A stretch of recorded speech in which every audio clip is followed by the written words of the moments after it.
Right, so I'm putting my needle in from the bottom to start off my back stitch.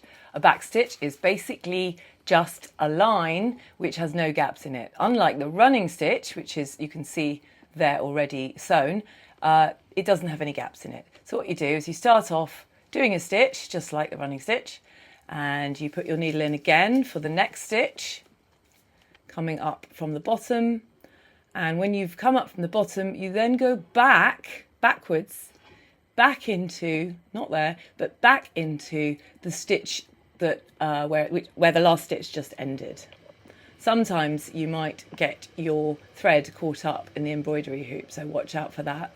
Also watch out when you're coming up from the bottom again, not that you're not accidentally stitching the bits of loose fabric to it. So you come up again and then you go backwards.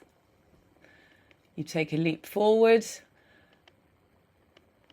for the next stitch from the back. You've also got to make sure that your needle does not come unthreaded, so keep checking that. The good thing to do is to hold it with your finger and thumb where the eye of the needle is. So you're coming up again and going backwards.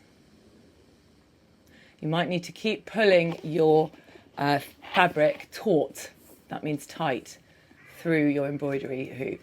I had a particularly blunt needle here, so it was really pushing really hard into the fabric, which kept making it go a bit loose, so I kept having to tighten my embroidery hoop. And just always periodically check from the back that you haven't got tangled and that everything's okay. So I'm coming up to create my next stitch and I'm going back again. So that is what creates the continuous line.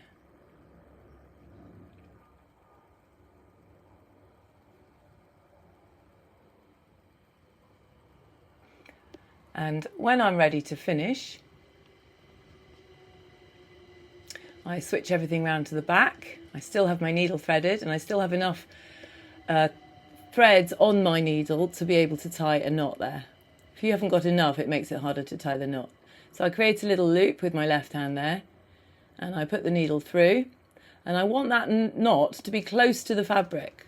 I don't want it to just be loose halfway down the fabric. So I'm using my needle to kind of to hold the thread close to the fabric and tying my knot there so it goes as close to the fabric as possible.